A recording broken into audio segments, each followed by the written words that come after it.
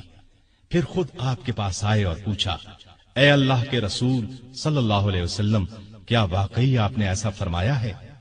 آپ نے فرمایا ہاں۔ یہ سنتے ہی ابو بکر نے عرض کیا، جو کچھ آپ نے فرمایا میں اس پر ایمان لاتا اور تصدیق کرتا ہوں کہ آپ بالکل سچے ہیں۔ ابو بکر کو صدیق کا لقب اسی لیے ملا کہ انہوں نے اس موقع پر اور دوسرے موقعوں پر بھی ہمیشہ رسول اللہ صلی اللہ علیہ وسلم کی تصدیق کی اور آپ کی نبوت کی گواہی دی۔ پھر جب کافروں نے نبی کریم صلی اللہ علیہ وسلم کو قتل کرنے کا منصوبہ تیار کر لیا تو اللہ تعالیٰ نے آپ کو ہجرت کی اجازت دے دی۔ آپ ابو بکر کے پاس آئے اور انہیں بتایا، مجھے ہجرت کی اجازت مل گئی ہے۔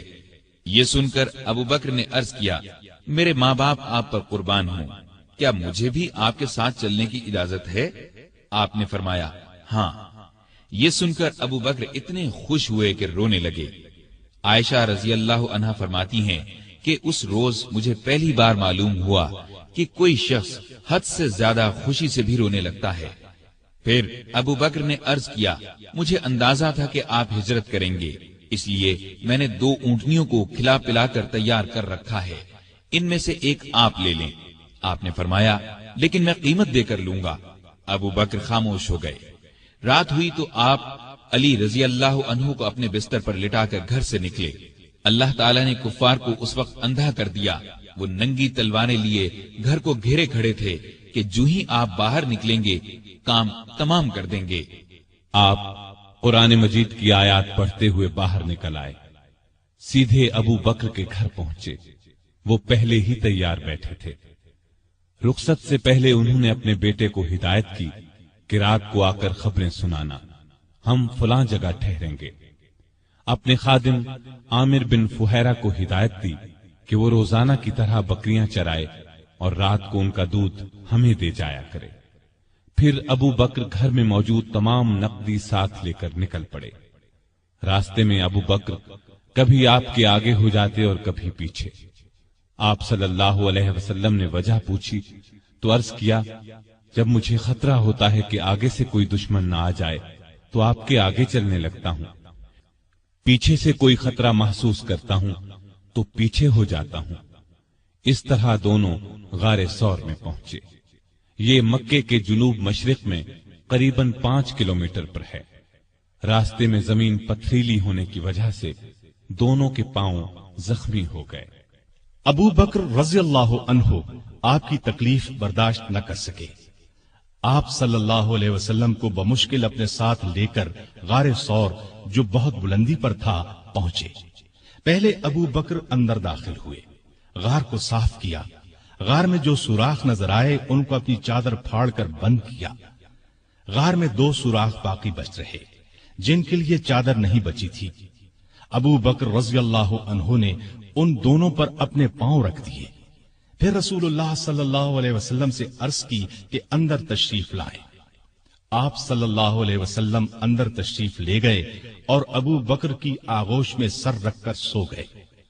ادھر ابو بکر رضی اللہ عنہ کے پاؤں میں کسی چیز نے ڈس لیا۔ ابو بکر نے بڑے صبر سے تکلیف برداشت کی لیکن ہلے نہیں کہ کہیں آپ کی آنکھ نہ کھل جائے۔ لیکن جب تکلیف حد سے بڑھی تو ان کے آنسو رسول اللہ صلی اللہ علیہ وسلم کے چہرے پر ٹپک گئے۔ آپ کی آنکھ کھل گئی۔ آپ نے فرمایا، ابو بکر تمہیں کیا ہوا؟ عرض کی، میرے ماں باپ آپ پر قربان، مجھے کسی چیز نے ڈس لیا ہے۔ رسول اللہ صلی اللہ علیہ وسلم نے اس پر اپنا لعاب دہن لگا دیا۔ زہر کا اثر فوراً دور ہو گیا اور تکلیف جاتی رہی۔ یہاں دونوں حضرات نے 3 راتیں چھپ کر گزاری۔ تلاش کرنے والے اس دوران میں غار ثور تک پہنچ گئے۔ ابو بکر کی نظر ان پر پڑی تو گھبرائے اور کہا، اے اللہ کے نبی، اگر ان میں سے کوئی شخص محض اپنی نگاہ نیچی کر دے تو ہمیں دیکھ لے گا۔ نبی کریم صلی اللہ علیہ وسلم نے فرمایا، ابو بکر، ایسے دو آدمیوں کے بارے میں تمہارا کیا خیال ہے جن کا تیسرا اللہ ہے؟ اس وقت اللہ نے کافروں کی آنکھوں پر پردہ ڈال دیا، وہ غار کے اندر نہ دیکھ سکے۔ آپ نے 3 راتیں اور 3 دن غار میں قیام فرمایا۔ عامر بن فہیرہ دودھ پہنچاتے رہے، آپ کی بیٹی اسما رات کو کھانا پہنچاتی رہی، اور عبداللہ رضی اللہ عنہ دن بھر کی خبریں بھی سناتے رہے۔ گویا ابو بکر کا گھرانہ خدمت میں لگا رہا۔ تیسری رات غار سے روانہ ہوئے، عامر ساتھ چلے۔ عبداللہ اریقت نامی ایک شخص کو اجرت پر راستہ دکھانے کے لیے ساتھ لے لیا۔ اس طرح یہ آگے چلے۔ ادھر مکے کے کافر آپ کی تلاش میں نکلے، کیونکہ گھر میں انہیں علی رضی اللہ عنہ ملے تھے۔ پہلے وہ ابو بکر رضی اللہ عنہ کے گھر پہنچے، وہ وہاں نہ ملے تو کافروں نے اعلان کیا، جو شخص محمد یا ابو بکر کو پکڑ کر لائے گا اسے ہر ایک کے بدلے 100 اونٹ انعام میں دیے جائیں گے۔ قبیلہ بنو مدلج کا سردار سراقہ یہ اعلان سن کر ہتھیار لگا کر آپ کی تلاش میں گھوڑے پر روانہ ہوا۔ یہ بڑے ڈیل ڈول کا اور بہادر شخص تھا۔ تلاش کرتے کرتے ان حضرات کے نزدیک پہنچ گیا، لیکن گھوڑے نے ٹھوکر کھائی، زمین پر گرا، دوبارہ سیدھا ہوا، پھر گرا۔ ادھر ابو بکر مڑ مڑ کر اس کی طرف دیکھ رہے تھے۔ بولے، اے اللہ کے رسول، ہمارا پیچھا کرنے والا بہت قریب آ گیا ہے۔ اس پر نبی کریم صلی اللہ علیہ وسلم نے فرمایا، لا تحزن ان اللہ معنا، غم نہ کر، اللہ ہمارے ساتھ ہے۔ اس کے ساتھ ہی سراقہ کا گھوڑا زمین میں دھنس گیا۔ یہ دیکھ کر وہ پکارا، مجھے معاف کر دیجئے، میں آپ کو کوئی تکلیف نہیں پہنچاؤں گا۔ آپ نے دعا کی، گھوڑا نکل آیا، سراقہ نزدیک آیا، کافروں کے اعلان کے بارے میں بتایا۔ آپ نے اسے جانے کی اجازت دے دی اور اس سے کہا، ہمارے بارے میں کسی کو نہ بتانا۔ وہ لوٹ گیا اور آپ اپنے ساتھی کے ساتھ آگے روانہ ہوئے۔ ادھر یثرب یعنی مدینہ کے لوگوں کو اطلاع مل چکی تھی، وہ آپ کا بے چینی سے انتظار کر رہے تھے۔ آپ 8 دن تک سفر کے بعد قباء کے قریب پہنچے۔ قباء مدینے سے 4 کلومیٹر کے فاصلے پر جنوب مغرب میں ایک گاؤں تھا۔ لوگوں کو آپ کی آمد کی خبر ملی تو اللہ اکبر کے نعرے لگاتے امٹ پڑے۔ ادھر رسول کریم صلی اللہ علیہ وسلم اور ابو بکر رضی اللہ عنہ سواری سے اتر کر ایک درخت کے نیچے بیٹھ گئے تھے۔ لوگ ابو بکر کو سلام کرتے رہے، اس لیے کہ ان کے سر اور داڑھی کے بال سفید ہو گئے تھے۔ لوگ انہیں اللہ کا رسول سمجھے۔ نبی صلی اللہ علیہ وسلم پر دھوپ آئی تو ابو بکر نے آپ پر کپڑا تان کر سایہ کیا۔ تب لوگوں کو معلوم ہوا کہ اللہ کے رسول تو یہ ہیں۔ آپ صلی اللہ علیہ وسلم نے قباء میں مسجد بنوائی۔ چند دن ٹھہرنے کے بعد وہاں سے مدینے کی طرف روانہ ہوئے۔ ابو بکر اب بھی ساتھ تھے۔ مدینے میں آپ اور ابو بکر ابو ایوب انصاری کے ہاں قیام فرما ہوئے۔ اب آپ نے مدینے میں مسجد بنانے کا ارادہ فرمایا۔ مسجد کے لیے جو زمین خریدی گئی اس کی قیمت ابو بکر نے ادا کی۔ تمام مسلمانوں نے بڑھ چڑھ کر مسجد کی تعمیر میں حصہ لیا۔ ابو بکر بھی کسی سے پیچھے نہ رہے۔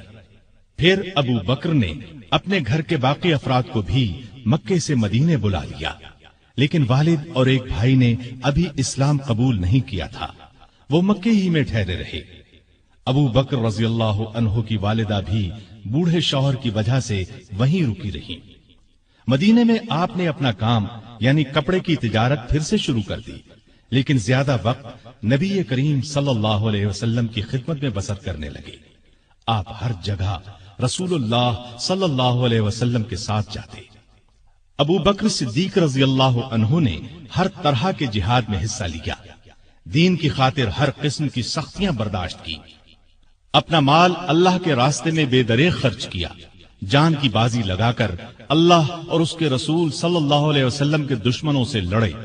آپ غزوہ بدر میں شریک ہوئے۔ اس لڑائی سے پہلے آپ نے پرجوش انداز میں مسلمانوں سے کہا، ہم آخری دم تک لڑیں گے۔ میدان جنگ میں نبی کریم صلی اللہ علیہ وسلم بہت دیر تک دعا کرتے رہے تو ابو بکر کا دل بھر آیا اور انہوں نے یہ الفاظ کہے، اے اللہ کے رسول، اب بس کیجئے، آپ بہت دعا مانگ چکے، اللہ آپ سے کیا ہوا وعدہ ضرور پورا فرمائے گا۔ لڑائی کے دوران جو کافر آپ صلی اللہ علیہ وسلم کی طرف بڑھتا، ابو بکر فوراً اس پر حملہ آور ہوتے۔ ابو بکر کے بیٹے عبد الرحمن ابھی مسلمان نہیں ہوئے تھے، کافروں کے لشکر میں موجود تھے۔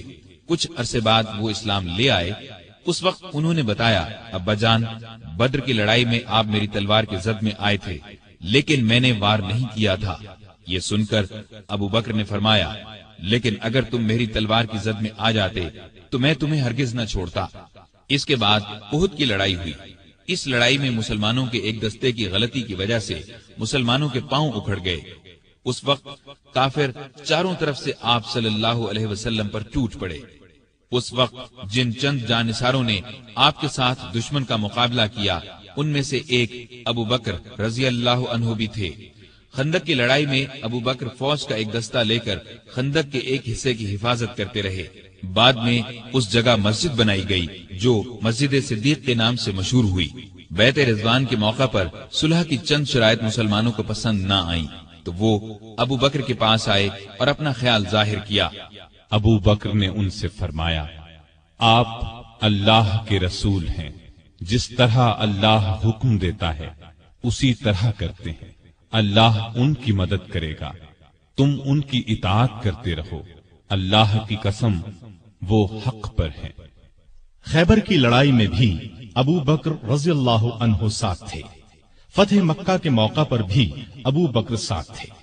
قریش میں اب مقابلے کی تاب نہیں تھی۔ آپ صلی اللہ علیہ وسلم نے انہیں معاف کر دیا۔ ابو بکر اپنے والد ابو قحافہ کو آپ کی خدمت میں لائے۔ وہ بہت بوڑھے ہو چکے تھے، بینائی بھی زائل ہو چکی تھی۔ ابو بکر نے خواہش ظاہر کی کہ وہ مسلمان ہو جائیں۔ آپ صلی اللہ علیہ وسلم نے ان کے سینے پر ہاتھ پھیرا اور فرمایا، اسلام لے آئیے۔ انہوں نے اسی وقت کلمہ پڑھ لیا۔ غزوہ حنین کے موقع پر جب قبیلہ حوازن نے زبردست تیر اندازی کی تو مسلمانوں کی صفیں ٹوٹ گئیں۔ اس وقت جو صحابہ ثابت قدم رہے ان میں ابو بکر بھی تھے۔ غزوہ طائف میں ابو بکر کے بیٹے عبداللہ کو ایک تیر لگا، وہ زخمی ہو گئے۔ چند دن میں زخم ٹھیک ہو گیا لیکن پھر خراب ہو گیا اور وہ اسی زخم کی وجہ سے فوت ہوئے۔ تبوک کی لڑائی کے موقع پر لشکر کے لیے ہتھیاروں اور سواریوں کی بہت ضرورت تھی۔ آپ نے مسلمانوں سے فرمایا، دل کھول کر مال اور سامان دیں۔ اس پر غریب امیر ہر مسلمان نے مال، سامان، اونٹ، گھوڑے، غلہ، کھجوریں وغیرہ آپ کی خدمت میں ڈھیر کر دی۔ ابو بکر اپنے گھر کا تمام سامان اور ہر چیز لے آئے۔ نبی کریم صلی اللہ علیہ وسلم نے پوچھا، ابو بکر بال بچوں کے لیے کیا چھوڑا؟ انہوں نے عرض کیا، ان کے لیے اللہ اور اللہ کا رسول کافی ہیں۔ لڑائی میں آپ صلی اللہ علیہ وسلم نے ساری فوج کا انتظام ابو بکر رضی اللہ عنہ کے سپرد کیا۔ فوج کا بڑا جھنڈا بھی انہی کو دیا۔ تبوک مدینے سے 686 کلومیٹر دور ہے۔ مسلمان تکلیفیں اٹھاتے وہاں پہنچے۔ تبوک سے واپسی کے بعد حج کے دن قریب آئے تو آپ صلی اللہ علیہ وسلم نے ابو بکر کو امیر حج مقرر فرمایا۔ انہوں نے لوگوں کو حج کرایا۔ ہجرت کے 10ویں سال رسول کریم صلی اللہ علیہ وسلم خود حج کے لیے مکہ تشریف لے گئے۔ ابو بکر رضی اللہ عنہ اور ہزارہا مسلمان آپ کے ساتھ تھے۔ آپ کا سامان ابو بکر کی اونٹنی پر لادا گیا۔ 11 ہجری میں آپ نے ایک لشکر شام بھیجنے کے لیے تیار کیا۔ اس لشکر کا سردار آپ نے اپنے ایک پیارے نوجوان اسامہ بن زید رضی اللہ عنہ کو مقرر فرمایا۔ اس لشکر کو بھیجنے کا مقصد یہ تھا کہ روم کے بادشاہ سے موتا کی لڑائی کا بدلہ لیا جائے۔ موتا کی لڑائی 8 ہجری میں ہوئی تھی اور اس میں رومی عیسائیوں کے ہاتھوں نبی کریم صلی اللہ علیہ وسلم کے 12 پیارے صحابہ شہید ہو گئے تھے۔ ان میں اسامہ رضی اللہ عنہ کے والد زید بھی تھے۔ اس لشکر میں ابو بکر رضی اللہ عنہ بھی شریک تھے۔ انہوں نے اس بات کی پرواہ تک نہیں کی کہ ان کا سپہ سالار 18-19 سال کی عمر کا ایک نوجوان ہے۔ دراصل وہ اللہ کے سپاہی تھے اور جو بات اللہ کے رسول صلی اللہ علیہ وسلم کو پسند تھی وہی انہیں بھی پسند تھی۔ حج سے واپسی پر نبی صلی اللہ علیہ وسلم نے مسلمانوں کو یہ خطبہ دیا۔ اللہ نے اپنے ایک بندے کو اختیار دیا کہ چاہے تو دنیا کی نعمتوں کو قبول کر لے اور چاہے تو اللہ کے پاس جا کر ان نعمتوں کو قبول کرے جو وہاں ملنے والی ہیں۔ تو اس بندے نے اللہ کے پاس جا کر ملنے والی نعمتوں کو قبول کیا ہے۔ یہ خطاب سن کر ابو بکر رضی اللہ عنہ رونے لگے۔ وہ سمجھ گئے کہ یہ آپ صلی اللہ علیہ وسلم نے اپنے بارے میں فرمایا ہے۔ ہجرت کے 11ویں سال رسول کریم صلی اللہ علیہ وسلم کے مرض میں اضافہ ہو گیا تو آپ نے ابو بکر کو نماز پڑھانے کا حکم فرمایا۔ ابو بکر نمازیں پڑھانے لگے۔ اس دوران میں ایک صبح آپ کو افاقہ محسوس ہوا تو آپ سہارا لے کر مسجد میں تشریف لے آئے۔ ابو بکر نے پیچھے ہٹنا چاہا تو آپ نے اشارے سے فرمایا اپنی جگہ پر رہو۔ پھر آپ نے ان کے ساتھ بیٹھ کر نماز ادا کی۔ ہجرت کے 11ویں سال 12 ربیع الاول بروز پیر آپ صلی اللہ علیہ وسلم نے رحلت فرمائی۔ وہ دن ابو بکر کی زندگی کا سب سے بڑے صدمے کا دن تھا۔ انہوں نے نبی کریم صلی اللہ علیہ وسلم کی پیشانی کو بوسہ دیا اور فرمایا، میرے ماں باپ آپ پر قربان، اللہ آپ پر 2 موتیں جمع نہیں کرے گا۔ جو موت اللہ نے آپ کے لیے لکھ دی وہ آ چکی، اب آپ پر کبھی موت نہیں آئے گی۔ اس وقت صحابہ کی حالت بہت نازک تھی۔ سیدنا عمر فاروق رضی اللہ عنہ ننگی تلوار لیے اعلان کرتے نظر آئے، جو شخص یہ کہے گا کہ رسول اللہ صلی اللہ علیہ وسلم نے وفات پائی میں اسے جان سے مار ڈالوں گا۔ ابو بکر نے ان کی یہ تقریر سنی تو فرمایا، اے عمر سنبھلو اور چپ ہو جاؤ۔ پھر آپ نے لوگوں کے سامنے تقریر کی، لوگوں، جو شخص محمد صلی اللہ علیہ وسلم کو پوچھتا تھا وہ جان لے کہ محمد صلی اللہ علیہ وسلم وفات پا گئے ہیں، اور جو اللہ کو پوچھتا تھا وہ سمجھ لے کہ اللہ زندہ ہے، وہ کبھی نہیں مرے گا۔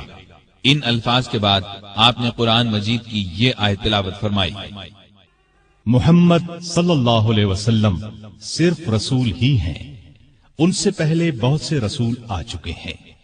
کیا اگر ان کا انتقال ہو جائے یا شہید ہو جائیں تو تم اسلام سے اپنی ایڑیوں کے بل پھر جاؤ گے؟ اور جو کوئی پھر جائے اپنی ایڑیوں پر تو ہرگز اللہ تعالیٰ کا کچھ نہ بگاڑے گا۔ ان قریب اللہ تعالیٰ شکر گزاروں کو نیک بدلہ دے گا۔ ابو بکر رضی اللہ عنہ کی تقریر سن کر لوگوں کو یقین آ گیا کہ رسول اللہ صلی اللہ علیہ وسلم واقعی ان سے جدا ہو چکے ہیں۔ آپ کی وفات کے بعد مسلمانوں نے متفقہ طور پر جناب ابو بکر صدیق کو خلیفہ چن لیا۔ خلیفہ بنائے جانے کے بعد انہوں نے یہ خطبہ دیا، لوگو، اللہ کی قسم میں نے کبھی تمہارا امیر بننے کی خواہش نہیں کی۔ تم نے ایک ایسا بوجھ مجھ پر ڈال دیا ہے جس کے اٹھانے کی طاقت میں اپنے اندر نہیں پاتا، اور اللہ کی مدد کے بغیر اس کو نہیں سنبھال سکتا۔ میں تم سے بہتر نہیں، اگر سیدھے راستے پر چلوں تو میری مدد کرنا، اور اگر غلطی کروں تو مجھے درست کر دینا۔ یاد رکھو، سچائی امانت ہے اور جھوٹ خیانت۔ تم میں سے جو کمزور ہے وہ میرے نزدیک طاقتور ہے، یہاں تک کہ اس کا حق دلوا دوں، اور تم میں سے جو طاقتور ہے وہ میرے نزدیک کمزور ہے، یہاں تک کہ اس سے دوسروں کا حق وصول کر لوں۔ جو قوم اللہ کی راہ میں جہاد چھوڑ دیتی ہے وہ ذلیل کر دی جاتی ہے، اور جس قوم میں بے حیائی پھیل جاتی ہے اس پر اللہ کا عذاب نازل ہوتا ہے۔ جب تک میں اللہ اور اس کے رسول صلی اللہ علیہ وسلم کی اطاعت کروں تم میرا حکم مانو، اور جب میں اللہ اور اس کے رسول کی نافرمانی کروں تو تم پر میرا حکم ماننا فرض نہیں۔ اب نماز کے لیے کھڑے ہو جاؤ، اللہ تم پر رحم فرمائے۔ خلیفہ بننے کے بعد ابو بکر نے جو سب سے پہلا حکم جاری کیا وہ یہ تھا کہ اسامہ کے لشکر کو شام جانے کے لیے تیار ہو جانا چاہیے۔ مجاہدین فوراً جمع ہونے لگے۔ اسی اثنا میں خبریں آنے لگیں کہ عرب کے بہت سے قبیلوں نے زکوٰۃ ادا کرنے سے انکار کر دیا ہے۔ یہ لوگ ابھی تھوڑا عرصہ پہلے ہی مسلمان ہوئے تھے۔ بعض لوگوں نے نبی ہونے کا جھوٹا دعویٰ کر کے ہزارہا لوگوں کو بے وقوف بنا ڈالا۔ لوگ ان کے گرد جمع ہو گئے۔ یہ حالات دیکھ کر بعض صحابہ نے سیدنا صدیق اکبر کو مشورہ دیا کہ ان حالات میں اسامہ کے لشکر کو بھیجنا مناسب نہیں، بہتر یہ ہے کہ اس کو روک دیا جائے تاکہ دشمن مدینے پر حملہ کریں تو ان کا مقابلہ کیا جا سکے۔ لیکن ابو بکر نے یہ مشورہ ماننے سے انکار کر دیا اور فرمایا، اللہ کی قسم، اگر مدینہ اس طرح آدمیوں سے خالی ہو جائے کہ درندے اور کتے مجھے پھاڑ کھائیں، تب بھی میں اس لشکر کو شام جانے سے نہیں روکوں گا جس کو رسول اللہ صلی اللہ علیہ وسلم نے شام جانے کا حکم فرمایا تھا۔ اب بعض صحابہ نے یہ مشورہ دیا کہ لشکر کا سپہ سالار نو عمر اسامہ کی جگہ کسی عمر رسیدہ تجربہ کار صحابی کو بنا دیا جائے۔ یہ سن کر ابو بکر کو غصہ آ گیا۔ انہوں نے فرمایا، یہ تم کیسا مشورہ دے رہے ہو؟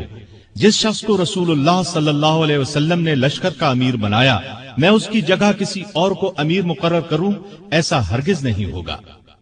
پھر ابو بکر رضی اللہ عنہ لشکر کو رخصت کرنے کے لیے خود مدینے سے باہر مقام جرف پر پہنچے، دور تک انہیں چھوڑنے گئے۔ اسامہ گھوڑے پر سوار تھے اور ابو بکر ان کے ساتھ پیدل چل رہے تھے۔ اسامہ نے عرض کیا، اے رسول اللہ کے خلیفہ، یا تو آپ بھی گھوڑے پر سوار ہو جائیں یا مجھے گھوڑے سے اتر کر پیدل چلنے دیں۔ ابو بکر نے فرمایا، نہ تو میں سوار ہوں گا نہ تمہیں گھوڑے سے اترنے دوں گا۔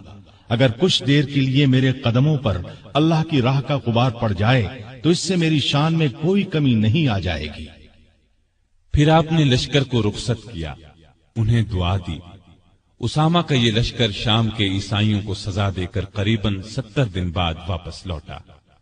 نبی صلی اللہ علیہ وسلم کی وفات کے بعد کچھ قبیلے اسلام سے پھر گئے، کچھ نے زکوٰۃ دینے سے انکار کر دیا اور کچھ نے جھوٹی نبوت کا اعلان کر دیا۔ یہ سب ارتدادی فتنے تھے، یعنی یہ مرتد ہو گئے تھے۔ ابو بکر رضی اللہ عنہ نے ان سب کے خلاف جہاد کیا۔ پہلے آپ نے زکوٰۃ نہ دینے والوں سے جنگ کی، انہیں شکست دی۔ پھر خالد بن ولید اور دوسرے سپہ سالاروں کے لشکر جھوٹے نبیوں کی طرف روانہ کیے۔ مسیلمہ کذاب سب سے بڑا جھوٹا نبی تھا۔ خالد بن ولید کے لشکر نے اسے شکست فاش دی۔ اس لڑائی کو یمامہ کی لڑائی کہا جاتا ہے۔ مسیلمہ بھی اس جنگ میں مارا گیا۔ 10,000 مرتد ہلاک ہوئے۔ مسلمانوں کے لشکر میں سے 1,000 شہید ہوئے۔ اس طرح مرتدوں کی کمر ہمیشہ کے لیے ٹوٹ گئی۔ ہر طرف امن قائم ہو گیا، اور یہ سب ابو بکر کی غیر معمولی ایمانی طاقت، ہمت اور شجاعت کی وجہ سے ممکن ہوا۔ اس کے بعد آپ کا ایک خاص کارنامہ یہ ہے کہ آپ نے قرآن کو ایک جگہ جمع کروایا، کیونکہ اس وقت قرآن مجید مختلف جگہوں پر لکھا ہوا تھا۔ یمامہ کی لڑائی میں سینکڑوں حفاظ صحابہ شہید ہو گئے تھے، اس لیے ضرورت محسوس ہوئی کہ قرآن کو ایک جگہ جمع کر دیا جائے، چنانچہ یہ کام کیا گیا۔ اس کے بعد ابو بکر روم اور ایران کی طرف متوجہ ہوئے۔ روم اور ایران اس وقت دنیا کی 2 بڑی سلطنتیں تھیں۔ روم والے عیسائی تھے اور ایران کے لوگ مجوسی یعنی آگ کو پوجتے تھے۔ دونوں ہی مسلمانوں کے دشمن تھے۔ نبی کریم صلی اللہ علیہ وسلم نے اپنی زندگی مبارک میں آس پاس کے ملکوں کے بادشاہوں کے نام اسلام کے پیغامات ارسال فرمائے تھے۔ ایک خط ایران کے بادشاہ خسرو پرویز کو بھی بھیجا گیا تھا۔ اس نے آپ کا خط پھاڑ دیا تھا۔ آپ نے یہ خبر سن کر فرمایا تھا، اللہ اس کے ملک کے ٹکڑے ٹکڑے کرے۔ پھر خسرو پرویز کے بیٹے نے اسے قتل کر ڈالا۔ اس کے بعد ایرانی آپس میں لڑنے لگے۔ ایسے میں ابو بکر رضی اللہ عنہ خلیفہ بن گئے تو انہوں نے خالد بن ولید کو سپہ سالار بنا کر ایران کی طرف روانہ کیا۔ خالد بن ولید رضی اللہ عنہ کی ایرانیوں سے 15 کے قریب لڑائیاں ہوئیں۔ ان سب میں اللہ نے انہیں فتح عطا کی۔ اس کے بعد روم کی باری آئی۔ روم کی طرف 4 لشکر روانہ کیے۔ ان کے سپہ سالار ابو عبیدہ بن جراح، یزید بن ابی سفیان، شرحبیل بن حسنہ اور عمر بن عاص مقرر فرمائے۔